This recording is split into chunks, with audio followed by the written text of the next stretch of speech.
welcome to another episode of Qua the World. In this video, we show you up to 5 Game of Thrones filming locations that we visited in real life. As many fans would already know, most of the filming of Game of Thrones was done at the Paint Hall Studios in Belfast. So come with us as we take you from the Kingsroad to Winterfell in Northern Ireland. See you! Our Game of Thrones adventure started with us driving from Derry, also known as Londonderry, towards our first stop, which is the Temple of Mussenden.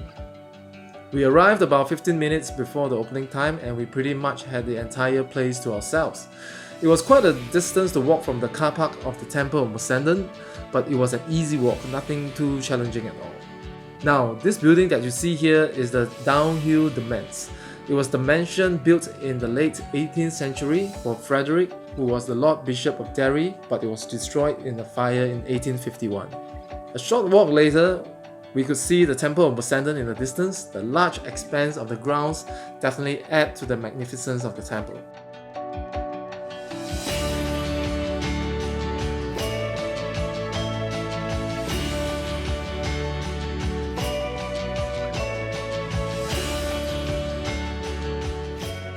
The beach that you see below, Downhill Beach, was used to film the scene in Season 2, Episode 1, where Melisandre burnt the 7 gods of Westeros. As you can see, the views here are breathtaking.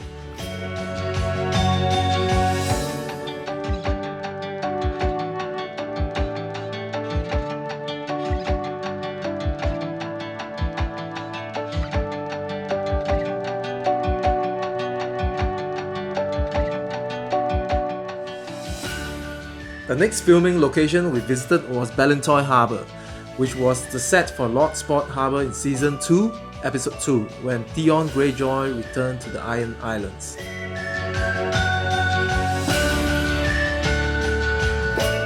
The nearby beach was also used for the baptism of Theon into the religion of the drowned god.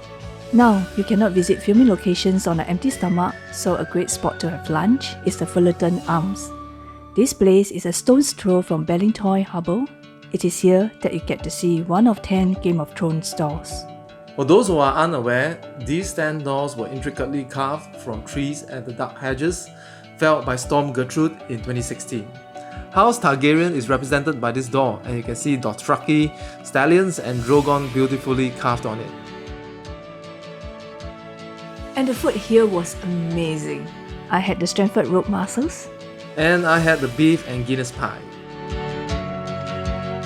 The Fullerton Arms also have a replica of the Iron Throne, which we had quite a bit of fun taking photo with, right? And after lunch, we were off to see the Dark Hedges, which was used as the Kingsroad at the end of Season 2, Episode 1 of Game of Thrones. Now, this is what you expect to see when you look at photos of the Dark Hedges on the internet. So beautiful and cool. However, this is true only if you visit the site very early in the morning apparently. Otherwise, this is what you will see. Yes, lots of fellow tourists getting into your frame.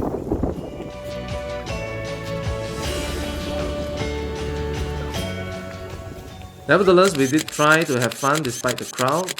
And you will need to park your car at either ends of the road. So come early to have the Dark Hedges all to yourself.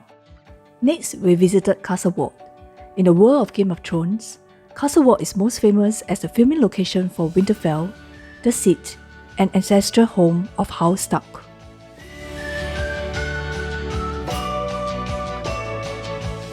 Now, you can hardly recognize Winterfell here.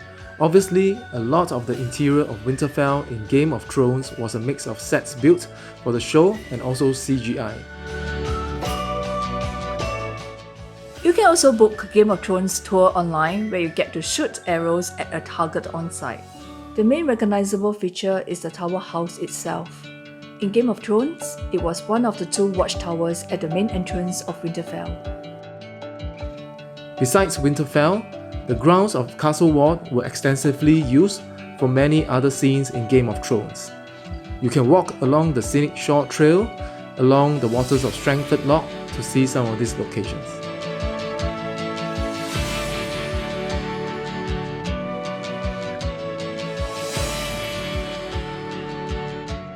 One of the first locations you will come across is the tree, where Brienne and Jamie saw the bodies of 3 tavern girls hung, and where she subsequently fought 3 men and killed them in episode 10 of season 2. There are many filming locations marked along the short trail for diehard fans to discover. This is Audley's Castle, which was the castle Catelyn and Sir Roderick Castle rode past towards Robb's camp in season 1, episode 8. We did not see any Starks around here, but we did see this fella. There is also a gift shop at Castle Ward that sells Game of Thrones souvenirs. According to certain sources, the building of this gift shop was also used to film the scene where Tyrion had paid encounters with women when the Lannisters first visited Winterfell in season 1. If you always wanted to get your hands on some dragon eggs, this is where you can get it. The final location we visited was the beautiful Tollymore Forest Park. Many parts of this park look straight out of a scene from medieval films like Lord of the Rings or Game of Thrones. Several scenes from the series were filmed here. The first spot that we came across was a bridge from season 1 where the Starks discover the direwolf pups. A small stream runs underneath this bridge, and you can walk down to see the exact filming spot. The next spot we then looked for was the filming location for the Wildling Pit. This location wasn't marked with signs on site, so we had to estimate from the map on the park's brochure. Here is where the trail towards the pit starts. When you are in the vicinity of the location with the stream on your right, then look for this mole on your left. Follow the rather faint trail into the forest, and you will shortly arrive at this creepy site.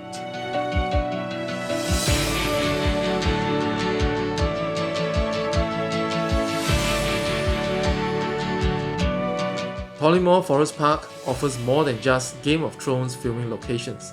It is a serene and atmospheric park with many interesting walking trails, bridges, grottos, and caves. It is worth noting that oak wood from Tollymore was the preferred material for the interiors of the White Star liners, including the Titanic, which was built in Belfast. If you enjoyed watching this video and found it useful, please give it a like and subscribe to our channel. Thank you for watching and keep a lookout for our next episode.